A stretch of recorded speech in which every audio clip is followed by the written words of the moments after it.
Salut à tous les amis, c'est le Comixologue et aujourd'hui on se retrouve pour une nouvelle émission sur Iron Man. Démarrage des diagnostics. Importation des préférences et calibrage de l'environnement virtuel. Téléchargement terminé. Nous sommes en ligne et opérationnels. Donc je vais vous parler de Iron Man. Non, pas ce Iron Man là. Je vais plutôt parler de l'autre Iron Man. Oui voilà, celui-là. Donc Iron Man. Iron Man est né lors de la guerre du Vietnam. Donc Anthony Edward Stark, dit aussi Tony Stark, est un industriel qui travaille à la fabrication des armes pour le gouvernement américain. Cette activité amène le Playboy à se rendre sur le terrain pour démontrer la puissance d'une de ses nouvelles inventions de l'époque, les transistors, qui sont capables de décupler la puissance de n'importe quelle arme. Malheureusement, il saute sur une mine qui projette les éclats près de son cœur. Capturé par les soldats vietnamiens, il est obligé par leur chef à fabriquer des armes à l'aide d'un scientifique asiatique, le professeur Yin Sen, qui est lui aussi prisonnier. Conscient de la mort imminente de Anthony Stark, en raison des éclats, il décide de mettre au point un dispositif destiné à ralentir leur progression dans le corps de l'industriel. Une armure équipée de transistors. Le professeur Yensing sacrifie sa vie pour gagner du temps afin que l'armure de Tony Stark accumule assez d'énergie pour fonctionner. Une fois habitué à son nouveau corps, Iron Man se débarrasse facilement de ses adversaires et il s'enfuit.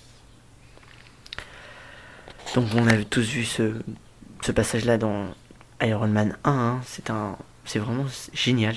Vraiment, je pense que tout le monde adore le Iron Man 1 parce que c'est le meilleur des trois, je trouve. Donc petit 2, la création de Iron Man, littéralement l'homme de fer. Donc Iron Man est un super-héros de comics book, créé en 1953, la même année que la mort de John Fitzgerald Kennedy. Rien à voir, aucun rapport, mais c'est pas grave.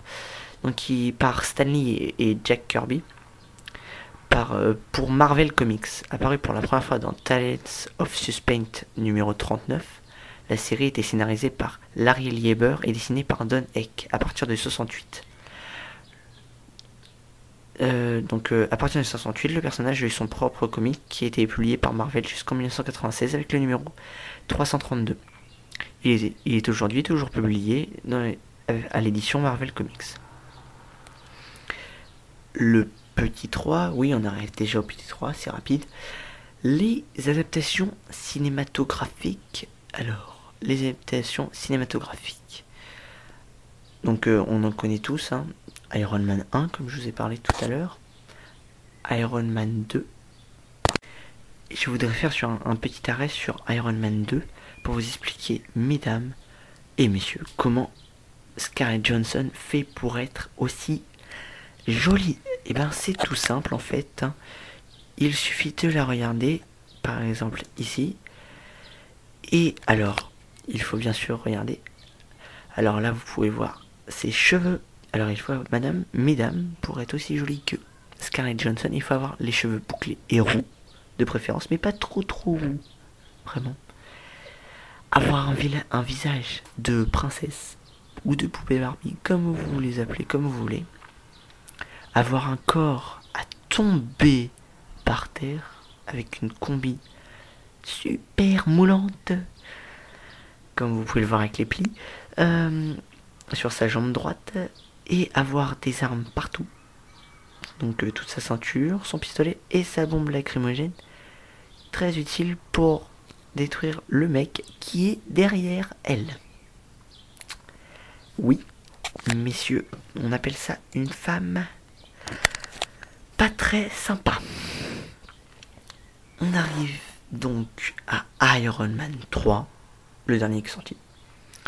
Et pour finaliser, Avengers. Mais ne vous inquiétez pas, Iron Man revient bientôt dans Avengers 2 Age of Ultron. Petit 4, 3 grands noms au dessin. Alors j'ai choisi 3 grands noms. Donc Jack Kirby, donc le premier dessinateur. Don Heck, donc je vous ai parlé plus haut, qui a commencé à dessiner la série en 68. Et Sarah Pichelli qui sera présente à la Paris Comics Expo donc de cette année, qui se déroule du 22 et 23 novembre au parc à l'espace Champéret à Paris. Donc Sara Pichelli qui dessine aujourd'hui la série, c'est vraiment magnifique, j'adore ses dessins et j'aimerais avoir une dédicace donc à la Paris Comics Expo 2014. Donc c'était une petite parenthèse. Donc petit 5, 3 grands noms au scénario. Donc Stan Lee, logique, hein, le premier, hein, c'est logique, toujours. Larry Lieber, donc à partir de la série de 68, qui est vraiment une série magnifique. Et Brian Michael Bendis, qui la scénariste toujours aujourd'hui. Petit 6, oui, on arrive déjà au petit 6, c'est très rapide aujourd'hui. 3 de ses pires ennemis. Alors, 3 de ses pires ennemis. Donc j'ai choisi 3, mais on voit pas les 3 dans les films. Donc 1, le mandarin, logique, hein, c'est le premier. Le deuxième, c'est 451. Alors 451, on le voit que dans les bandes dessinées.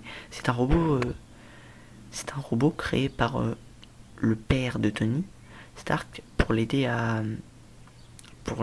faire accoucher sa femme. Car au début, les médecins disaient que Tony Stark n'allait pas arriver en vie. Et le troisième, c'est Ultron, donc qui va apparaître dans Age of Ultron, donc Avengers 2, qui a eu sa propre série l'année dernière en 2013, de 6 épisodes vraiment géniaux, je vous conseille de les lire, les 6 épisodes. Alors c'est tout, vous pouvez vous abonner à ma chaîne en cliquant juste ici. Vous pouvez vous abonner, vous pouvez aller sur mon Twitter en cliquant dans la description. Et vous pouvez mettre un petit tweet ou lâcher un un petit like, comme vous voulez. À vous de voir, c'est à vous. Je vous laisse la parole. Salut.